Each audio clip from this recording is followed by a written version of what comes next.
realize that we are trying to treat something here at Hope, which is really an important topic for our industry, for those of us that are in the tech industry, a lot of us, for our education, for our business activity, and for our lifelong activity. It's my great pleasure to welcome the panel for Women in Cybersecurity.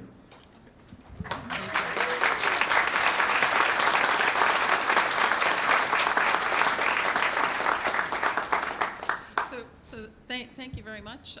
I am Cindy Cullen. I work at HPE as a cybersecurity strategist, and I will be acting as the moderator as well as involved in the discussion as well. So first, just to kick off, I guess the intent of, at least my interest in having this panel is to really encourage you, to encourage women, be they your wives, your mothers, your children, your sisters, brothers, to actually get women more involved in IT, in STEM, and in cybersecurity. Unfortunately, there's been a decline in the amount of women involved in cybersecurity, so it's gone from 11% down to 10% involvement, which is kind of going the wrong direction. It was interesting. My mother always said that she liked to use Fred Astaire as an example of what it's like to be a woman in the world. And Fred Astaire, and I guess I'm showing my age by talking about Fred Astaire. Fred Astaire was a famous dancer, and he danced with Ginger Rogers. He got lots of positive media attention, and she got very little, but yet she did the same dance, and she did it in high heels and backwards. So in some ways, women have to still deal with that type of issues, but that's just my perspective. I know that's not a shared thought from everybody on the panel. So I will first let everyone on the panel provide a little insight into their perspective and introduce themselves. Sure. Hi, I'm Debby Gahan. I've been in the IT industry since about 1999. I've worked for several large financial services organizations in various roles, starting first in a network engineering lab where I coordinated the activities in the lab, so it involved a lot of like physical racking and stacking of equipment, as well as it evolved into a role where I did testing myself, and I attribute my development there actually to the support of a lot of male mentors who helped me learn network engineering at that time. This was around 1999. Things were very new. I barely knew what AOL was at the time, and it kind of evolved from there to a point where I could test OSPF and BGP configurations within a couple of years.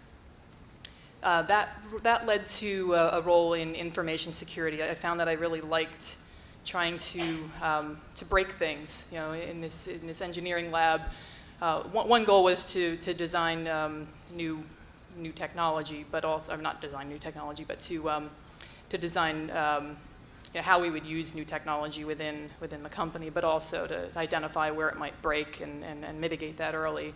So that kind of led to my sort of future in information security. I moved on to a role in information security proper, focused on application security at a time where application security wasn't the focus. It was very early, and really got a kick out of trying to find vulnerabilities.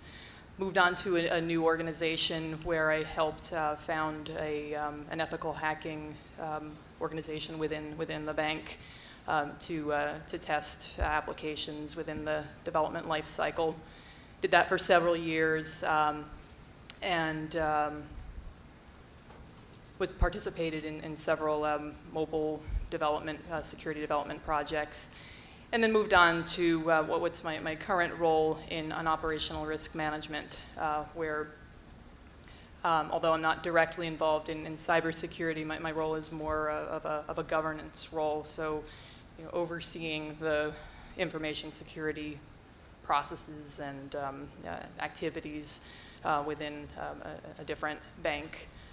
So from I guess a second line of defense perspective. That's my career in a nutshell. Didn't really speak to being a woman yet. Should I do that now, or would you like to? Sure.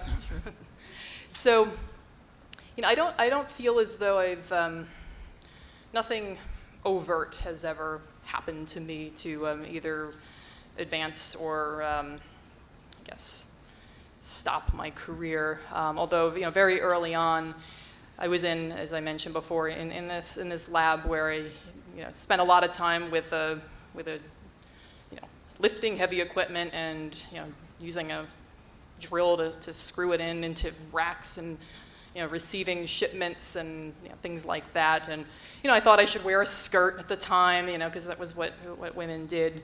But I was in this very physically hands-on environment, and I really struggled with what to wear to work. It seemed like such a silly thing, but most women were dressed a certain way, but I was doing this activity that didn't lend itself to to wearing a skirt all day.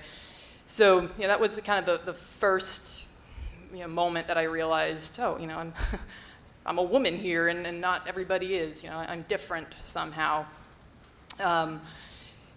And I also realized that I had a slightly different challenge when, as I got better at things. On the one hand, I think the men I worked with probably gave me. So I had a counterpart who was male, and he, we were pretty good friends also. But at times, I know he felt that I actually had an advantage being a woman, because we were both there to learn.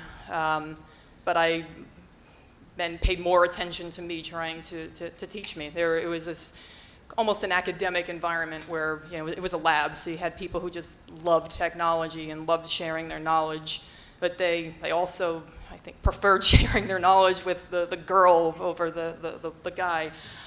So it actually worked to my advantage at that point in time. I really got a lot of help.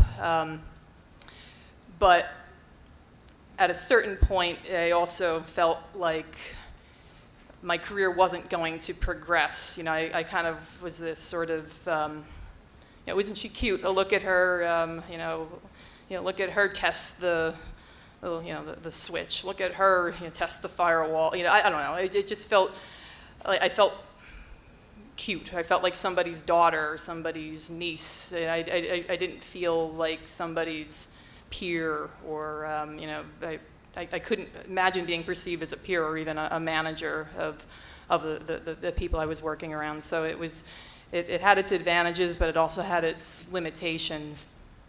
And I did recognize that, I think, through, well, it was painful recognition, but I eventually, and then also followed my heart to a role in information security, working for a woman at the time, and that was just coincidental. Although I will say that I think she appreciated me in a way that other managers of mine haven't, and it's hard to know what to attribute to being female versus what to attribute to being, a certain age or a certain personality type or a certain race or a certain nationality or where you're from. It's really hard to know. But I do think that this particular manager who I actually work for now, again, I feel like having women role models or mentors or sponsors provide, or having more women around allow you to increase the odds that you'll be appreciated if you are a woman.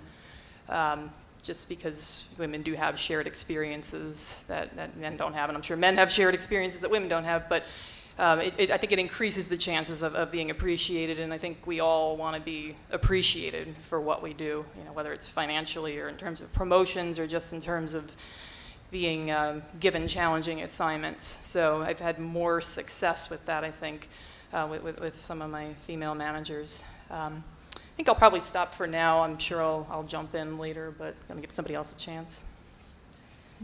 Hi, my name is Renee Pollock. I recently graduated from Pace University with an undergrad degree in IT, and I just started my first full-time job last month. I was an intern for a financial firm for the past 2 summers and also consulted for them during the school year. And I also worked in a lab. We did a lot of forensics in terms of mobile malware, reverse engineering.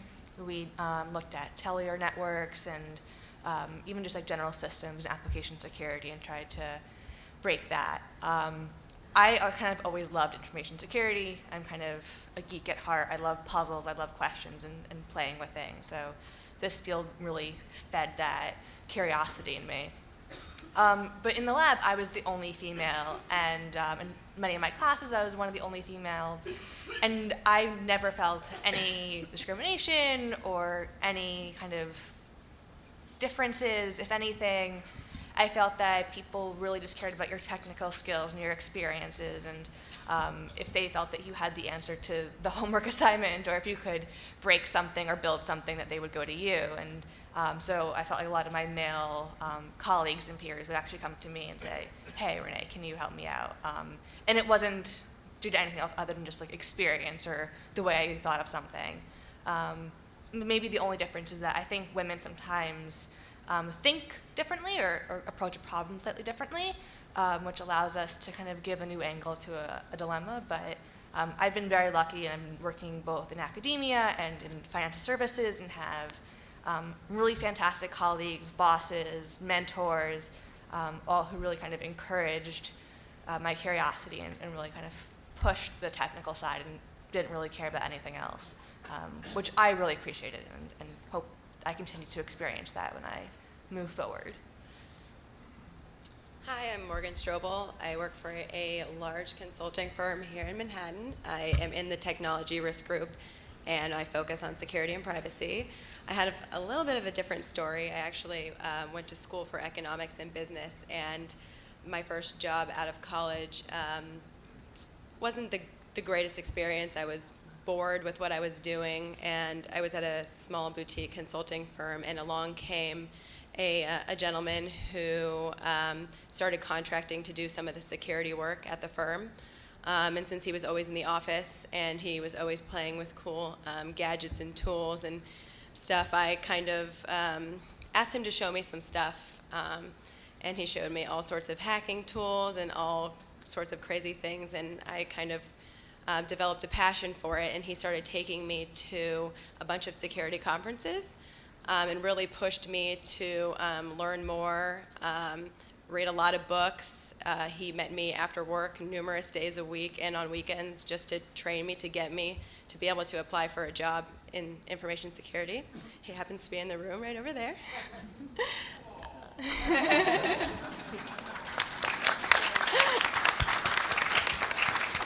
So I ended up getting to the point where I felt like I could apply for my first job, and obviously the company was like, well, you don't have a job experience, but you seem to have a lot of passion and a lot of drive, so we'll give you a shot. So I happened to be one of the few women who was in the technology risk security group. However, since I do work for a consulting firm and I travel pretty much every week, we get to work with teams from all the other offices, and there are other women in those groups, so I have had a chance to work with all of them. But I haven't, in my company, I actually haven't had any issues with being a woman at all. They've all been very accepting of me.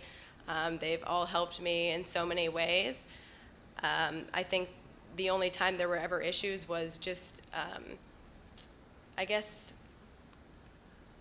because I didn't come from a security background, they wanted me to prove myself. So I definitely had to work really hard to show them that I do know what I'm talking about and that I am willing to learn. As long as you put in the effort, they're more than willing to help. As far as discrimination, well, I have had several instances of that because I do travel to many clients. I'll just give you an example. I went to a client one time, and it was one of our longtime clients, and we were in the room, and we were going to do a network security assessment and internal penetration test. And the CISO walked in and said, "Oh, you brought a female this time." And no one really knew how to react. He walked out of the room right after it happened, and we all just looked around and started cracking up because we kind of find it comical that people still say these things these days. But I think you're always going to run into situations and people who are going to say those things. It's not every time. I had another experience where I was going to do a data center tour. I do a lot of third-party vendor security reviews. And I was meeting the facilities team and the data center team down in the lobby, and it was a glass lobby, so I had been called in from the security of the parking lot that I was, entering the building. And I could see all their faces when I was walking down the stairs because they knew the next person who walked in was obviously who they called in to do the data center tour. And they were all facing me and had their jaws dropped to the floor, and they all turned around and looked at each other as if I couldn't see them. And I walked in, and I think I don't hide my emotions very well, so the look on my face probably surprised them as well, and they said, "Oh, sorry, we just thought you were going to be a man." And I was like, I had to bite my tongue a little, but I have to admit I did say, "Sorry to disappoint you." And they said, "Oh no, we just meant because like Morgan is a man's name." And I said, "We had a kickoff call."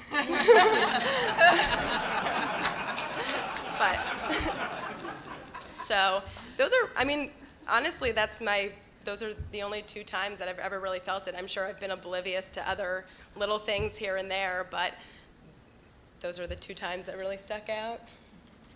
Hi, I'm Kathleen Subert. I'm actually an information security and compliance person. Like Morgan, I actually started out as an accountant. I got a little bit bored with that, and I actually got hired by a financial services firm as an information security manager. I met 3 major requirements. I could walk, I could talk, and I was reasonably priced. I moved on, from there to really just do help firms with their business continuity, disaster recovery. At the financial services firm, believe it or not, I was actually able to bring up their ATM system. We were actually able to process transactions, so that was a big win for us. I was actually very proud of that. What I do now is mostly compliance work. I write policy and awareness for the users for the firm that I currently work with. We talk a little bit about discrimination. I'm a little bit older than these two here, believe it or not. Early in my career at the financial services firm, I came into work one day and I was introduced to the new CISO. And I was like, I didn't even know we were hiring a CISO. And he happened to be about 2 years out of college, and at that time I had 2 of my 4 children, and I was like, I really would have liked that job. And 2 years later, he left, and when he was hired, they said, he's a little young, you have to hold his hand, you have to show him the reins, because you know what you're doing, he really doesn't. So, yes. So he left, and I was like, I'm going to throw my hat into the ring, right? 2 years, I've, helped him. And I walked in, and my coworker had the job. Again, another guy. And they said, he's a little rough around the edges, understatement.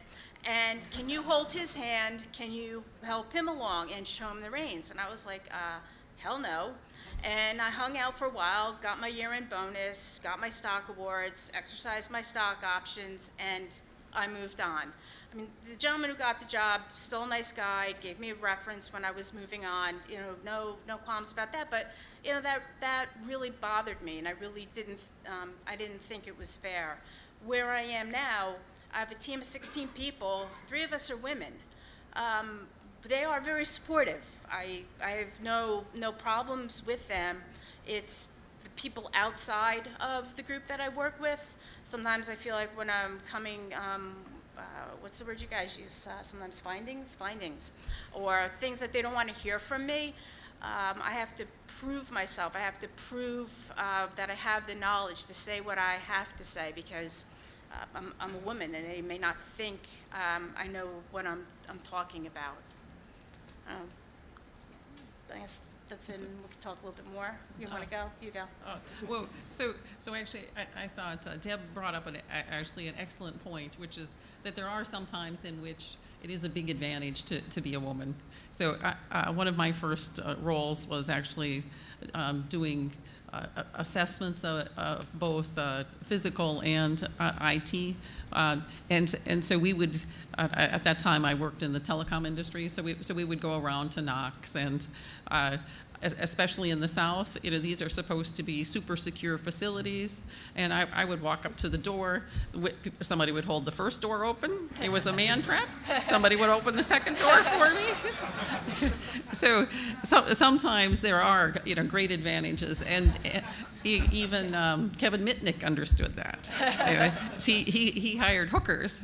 But they weren't doing what you would think they were doing. They were making telephone calls for him because people trusted women, and so they're. I found that one of the best ways to do social engineering, when I was trying to show organizations that they had weak systems in place, I would call up the admin for senior executives and act like I was going to cry because, I was going to lose my job because I did something wrong, and please let me have his password, and they would hand it over. Or another example was, we'd like to put our business cards around in the offices. And so as a woman, it was very easy for me to walk in and around organizations and, walk into the CEO's office, put my business card under his keyboard. A lot of times their computers were not locked. And so there was, so it's not all negative that, women in cybersecurity. So maybe anybody else have some positive experiences, that there was a real advantage to being a woman? I find sometimes some of the guys, look, I have a CISSP, and I don't remember everything from the exam and everything, right? Who remembers everything, right? So I have a degree in finance and I have a master's in MIS, and I really don't remember everything. Plus, I'm working on freshman math, and that just boggles my mind. But I find that the guys will help me, like refresh my memory and they'll sit there and I'm like, okay, yeah, fine, all right, fine, I'll get that. And they will take the time, to answer my questions. And it's just not them. The two other women on my team, and they will take the time to answer my questions and, be patient, because sometimes I just look at them and I get the deer in the headlights look, and I'm like, yeah, all right, and then I'm like, yes, thank you, I appreciate it. And it goes both ways. And I like that. I like the camaraderie. I think that's really great. Go ahead. So I have to agree with the social engineering aspect of internal penetration tests when we are, when I'm not staffed on them, but it is in New York, occasionally they will call me and say, so what are you doing today? Like, what job are you on? Do you want to come help us out? Because women tend to have an advantage of getting in physical social engineering, as well as some of our phone ploys as well. But also, I think that internally at my company, I think that there's a lot more competition amongst the boys. So a lot of times we call it hoarding. So when they create new tools or discover something new or a new way in or whatever it may be, they kind of keep it to themselves to use. But they have no problem sharing it with me, I've found. So a lot of times I've kind of aligned myself with people that are willing to help me and willing to share their knowledge with me rather than the ones who are hoarding their information. Yeah, we have at our firm like a women's network, and a lot of the more junior people like myself have access to many of the partners and people who we wouldn't have the opportunity to talk to and get advice from, because there's no men network.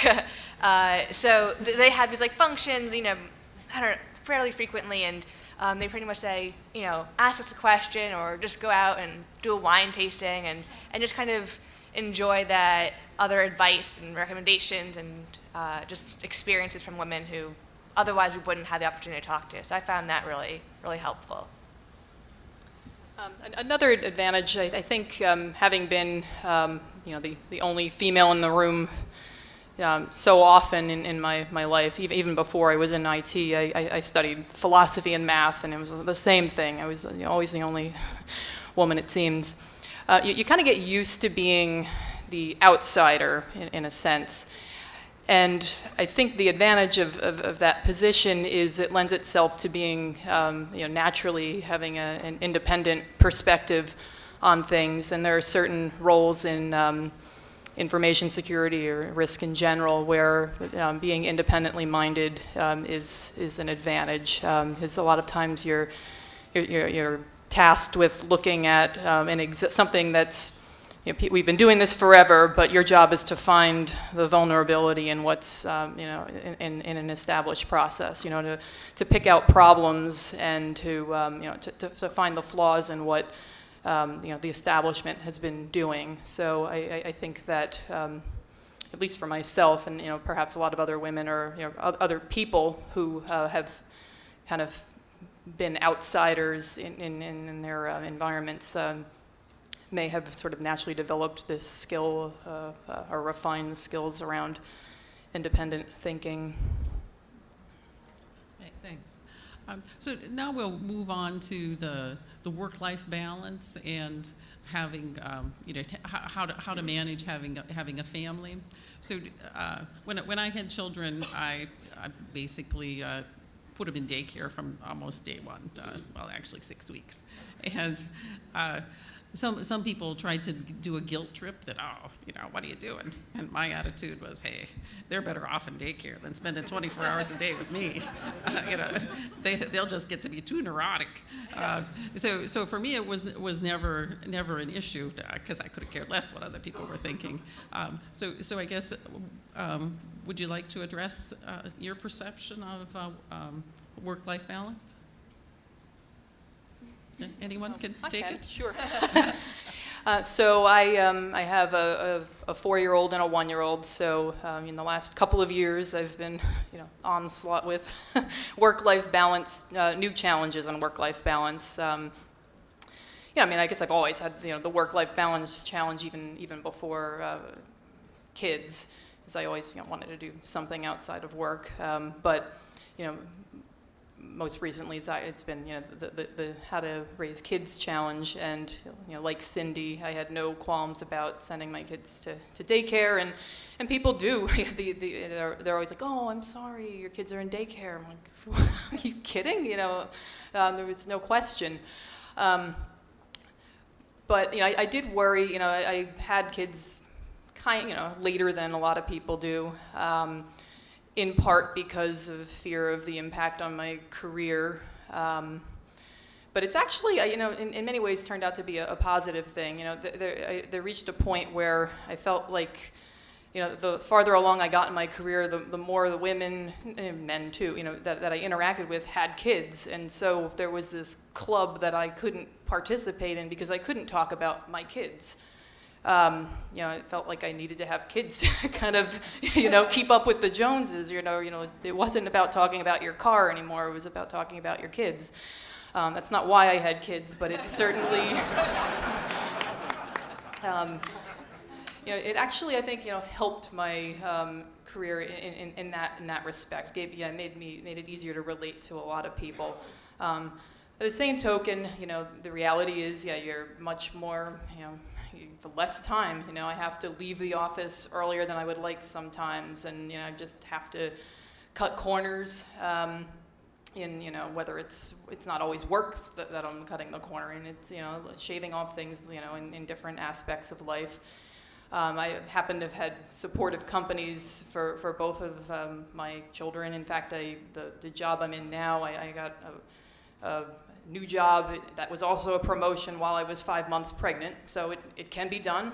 They took me on. It worked out well. And on my maternity leave, I joined a mom's group. And one of the common experiences that came up was surprisingly. Having children or going on maternity leave can actually help your career in the sense that people, your absence or the threat of your absence or the threat of your non-return can lead managers to realize how much they appreciate you. And I met a number of people who got promoted while they were out on maternity leave or offered better jobs so that they would come back. It can happen. And it's a challenge, but it's not all negative, I guess. I kind of feel like I'm still a kid myself, so I'm not really sure if I have the best experience. But my current work-life balance is when I go home from work, I want to do more research. I kind of want to learn more. I go to the office and I see the potential of this tool and that tool, or learning that language. And so I always kind of want to go home and be on the computer even more, but apparently something called a social life that other people enjoy. So I'm trying to have some more non-computer experiences, meet people who are outside of the field, because not only is it good for my sanity, but it's also good to get a new perspective on how people use technology and just to get kind of the non-hacker thoughts, because I feel we look at things in a unique way, and then people look at us and say, oh wait, what about this, what about that? And so that's kind of been my challenge. So I also do not have any children, but I have been fortunate enough to meet someone who works as many hours as I do. So we've really been making it work, and I feel like things will probably change when I do decide to have kids, but luckily I think that there's a push to keep women in the workforce. So there's a lot of flexible working arrangements that a lot of companies are willing to offer so that we can stay working and still have a family. So I'm looking forward to that, so I can continue to work and learn, because as we all know, security is ever changing, and so can't really afford to sit back and keep learning. I actually have 4 children. I have 2 in college, 2 in high school. Like Cindy, mine hit daycare at, actually 8 weeks. I've worked through, I'm still working. People, they felt sorry for me because I missed a lot of their firsts. My take on it is I try to see what I called their, kind of like their lasts. They graduated from elementary school, 4th grade, middle school at 8th grade, and then obviously high school at 12th. And so I tried to make all the big events at that time, like 4th grade graduation, 8th grade graduation, and then I'm choking up. Senior year, as many of their sporting events that they had. They all play soccer, their marching band, ran track, my son played lacrosse. So I tried to get to all of that. I work for a firm, very, very supportive. I have a sick child, I can leave. I'm able to work from home. People on the team have children. They're actually wonderful. And I'd like to say, because I'm older, the thought process has come a long way. Early on in my career, when my older 2 were younger, it was not as user-friendly. I also feel I'm a role model for my children, and my husband and I, it's a give and take. We're partners. Sometimes it works, sometimes it doesn't. But I feel like it's good for the children. I have 3 girls and 1 boy. It's good for them to see how it works together. I was always the bad parent. I dropped off at daycare. He was the good parent. He picked up. Yeah, but it wasn't easy, right? He picked up. He cooked dinner. He did homework. By the time I got home from work, bath was done, and they were on the way to bed. So, I quote unquote, maybe had it easy during the week, but then his thing was he got to play soccer on the weekend. You know, we took turns sleeping late. So, you know, it's difficult, and everybody does it differently. You just have to kind of like figure out what works for you. You know, there is no right or wrong answer. It's just what works for you. Great, thanks. So maybe we'll now open it up to questions from the audience. If you have a question, please come up to the mic up here. Actually, I can't see anything. Hey, my name is, is this on? Can you hear me? Cool. Hey, my name is Matthew Weaver. Thanks so much. It's really cool to see an all-female panel at Hope. It's funny, I'm going to say one quick thing about my experience, then I have a question. My experience is that the men's network is literally the whole rest of the world. Like, it's super handy. Like, that thing is way useful. So, like, let's hook it up, right?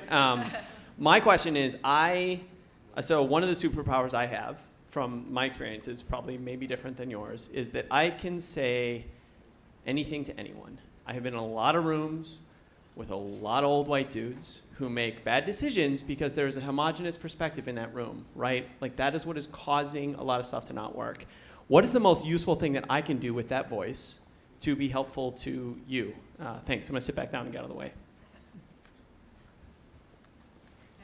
I guess just, you have to realize in the room there's different voices, right? So there's what I call legacy people that have been there a while, and then there's the younger ones, and you know, but people like me who have not been there as long, but I'm more of maybe like a business person, and I will think a little bit differently because I'm half business, half security, because I came from a business environment.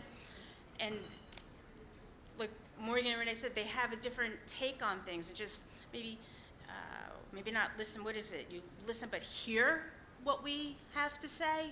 And even if they are, because sometimes I feel like if they're younger, people automatically discount what they have to say, and it's not even just women in general, it's the younger ones. I feel like you sometimes discount what they have to say, and they actually are very, very smart, and they bring a different perspective to it, I guess, and they have value, they add value. And I'd say that also, if someone, and this is really true of I think across the board, be it men or women, that if somebody is being particularly quiet, to try to work with them to draw them out so that they feel more included in the discussion.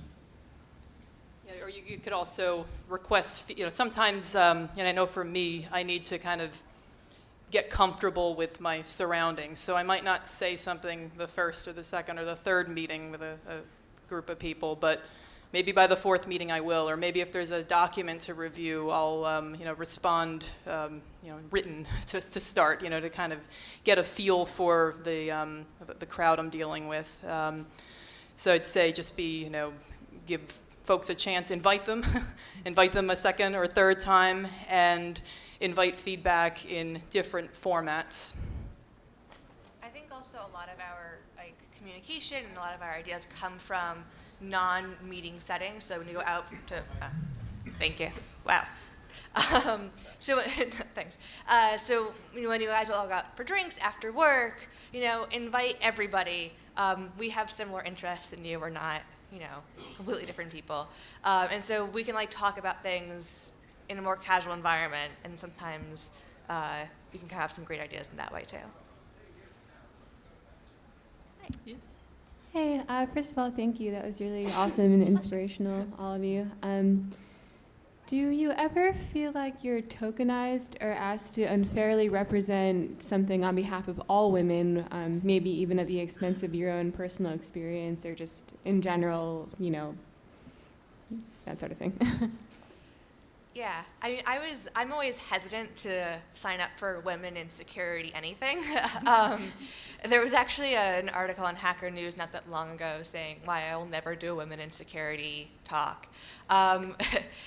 And it was interesting because you never want to be that token person. I always want to be viewed as someone who knows security, as a technician, as someone with analysis and things to offer, not as a female.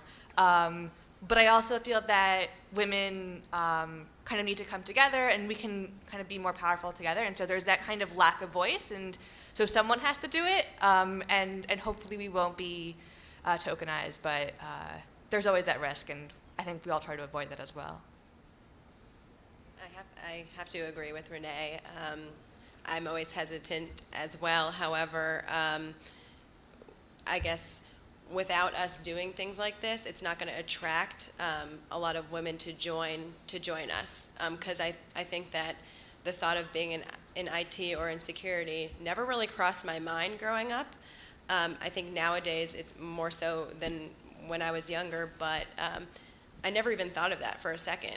It wasn't until, Tom stepped into the office that I worked in and kind of brought it up that I was even like, oh, wow, like this is so interesting. So I think that without, sharing our experiences, you're not going to get as many women to be involved. So I think that's why I'm here. Next question. I've been to a number of talks like this and think this was refreshing. I appreciate your perspective. My formal background is in biology, and I worked in a lab where I was the only male. So I think that it's equally uncomfortable to be on the other side of the equation as well. Anytime you're kind of the minority in a group of any kind, it can be uncomfortable. As a parent of 2 boys, I see, so I'll take my kids to chess camp, and they're mostly boys in the camp. And I'm seeing actually more of a discrimination with kids. If they go to gymnastics, for example, they may be one of the few males in the class. And I'm wondering what your thoughts are on whether it's appropriate to be concentrating on women, adult women, or whether we need to be focused more efforts on when women are kids, on the parents themselves, enforcing the idea that a little girl is just as welcome to be in a chess camp, for example, as boys are. That's everything. I think all children should be encouraged to do everything. It's like I always tell my girls they're beautiful. They don't need makeup to change the way they look. I've always told my son he's good looking, and I told them they could live stream, so I'm probably embarrassing them now. I've always told them they could do whatever they want as long as they set their mind to it, and it didn't have to be anything stereotypical. They should you just need to encourage whatever their passion is, just support them.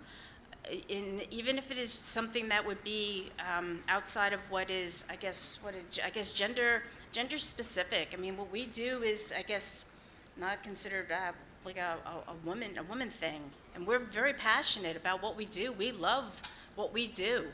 And I embarrass my children when I'm checking out at the store because I talk about pin pads. It's just we love what we do. Just encourage them. Just want them to be happy. And I would say that we really need to do the whole gamut, because you're right. It's very important to begin addressing it at the younger ages, so that girls have, and actually all children, especially in the U.S., their math tends to be very weak. But to actually encourage everybody to become very good at math, because it's a basic building block of the whole technology space. And but there's a lot of adult people who also, I think, really need to be encouraged to realize that this is something that they can do, that it's not totally beyond reach. For example, I had an undergraduate in liberal arts. My husband always tells me, don't tell anybody that, and a master's in computer science. And so it's possible to even if you have undergraduate that's not, and we have examples here of people that didn't even go get the master's, that they basically did a career transition. And so we need to encourage people to come into the cybersecurity space. Okay, I want to address what Renee said about being the token female. I find myself at times in that position as well, but I also utilize social engineering because it works really well. But what I was curious about is, what do you find has been your experience in the workforce as far as other women? Because this industry can be very competitive. Some fields, women can have their issues with other women, and I was wondering what your experiences have been with that. Guys aside, sometimes it's worse. I mean, I've been really lucky. We have some females on my security team, and they've all been, they're more senior than I am, which doesn't say much, but they have great experiences in a wide variety of former careers, and everyone's been really supportive and very much, like, if I have a question, they will happily answer it. And I feel that in general, even for no matter what, like what firm you're at, finding another female who's in the space just to kind of talk to and kind of feel that you're not the only woman in the world who likes security is helpful. But yeah, I've been extremely lucky to have a really fantastic team, and there's been no competitiveness. It's really, really great. I find I have run into some women who are not particularly supportive. They're not the majority of people, but on a rare occasion I have run into that. Next question. Hi, I'm an independent architect consultant, and usually when I work for like Fortune 100, we have tier 1 vendors, and so it's sort of a bit of a preamble to my question. I run into interesting challenges when, across my career, like 25 years, of ways that I might be shut down when you want to point out a flaw in a proposed architecture design, including one of the largest financial services company. We're one of the tier 1 vendors who owns all of the IT in financial services. Actually, because I'd been brought in as a SME, but when I pointed out something, it came down from the top. Because I worked for business, I was a business person and therefore was no longer allowed to use technical terms in meetings. They couldn't keep me from the meetings, but I wasn't allowed to use technical terms. I was just wondering, what I had to do was find, I think, pull on the feminine side as to how to do my job. And have you found that yourself, that sometimes just being a female, that there are ways that you address challenges, especially ones that, otherwise might be like head to head? How has being a female benefited you? I was in a meeting once, and the person that was supposed to make a decision on an architecture decision on something someone was proposing, I knew he was listening with half an ear, and he actually said yes to it, and I knew it wasn't the right decision. And I am allowed to use technical terms. And I said to him, and I addressed him by his name, and I said, sometimes I don't know really what I'm talking about. And actually he laughed, and now I had his attention. I said, can I just repeat what I think he said, the gentleman said? And he said, yeah. And I said it in non-technical terms, and his response was, oh yeah, hell no. And it's just I don't know, you just kind of, sometimes I just play, I guess, dumb. I guess. I took the blonde approach. Yeah. And ask the very naive questions that then highlight the design flaws, right? And then it's like, Jim, come over here. I just discovered this big problem. Yes, you just kind of like play dumb, and you ask the questions, and it just obviously then the flaw will come to light. Yes. It's also known as a Socratic method. And that's also how I refer to it. Yes. So you've used that too. Yeah. Well, thank you. Thank you. Thank you. Actually, I think we have only two minutes, so one last question. I'll try to make it quick then. All right, so studies have shown that kids by the age of 5 or 6 have already kind of established what are, girl subjects versus boy subjects. And I'm involved locally in encouraging girls to get involved in STEM careers. And actually, as a 31-year-old, I'm starting to get into the tech field myself. So I guess my question is kind of twofold. It sounds like all of you have had the benefit of having mentors who have helped you get where you are, whether it's working with a 6th grader or whether it's someone like myself as an adult getting into the field. What would you say is the best way to get more women in tech, whether it's cybersecurity or related fields? I guess I would not say that I've had the luxury of any mentors. And I got into it as an adult, and so it was for me it was a huge challenge, especially having a liberal arts background. But today I think it would be much easier because there is so much information online. You can easily go to the MOOCs, the Coursera's, and take very technical courses. A lot of technology companies have free versions of their products you can download. There's a whole bunch of associations that people can get involved in, so that there's a lot of information out there to really to get involved in, and Tom over there, he loves mentoring people. Well, I guess the question is more, there are definitely the resources out there, but how do you get women or girls even to be open to that path? What are your thoughts on that? I think that we have to go out and say, we are willing to be your mentor. I think it's somewhat awkward to go to someone and say, will you be my mentor? I've had mentors, unofficial ones, but they've mostly been friends, and I don't think I'd ever say, hey, will you be my mentor? I think it's great to have either a formal or informal process where you're here's my life, here's my advice, here's some fun things to do, and if you have any questions, I'm always there. I think you have to just go and say, I'm always here, and have that door open. Okay. So we're given the time signal. So any last words from everybody? 30 seconds or less. I'll just say thank you.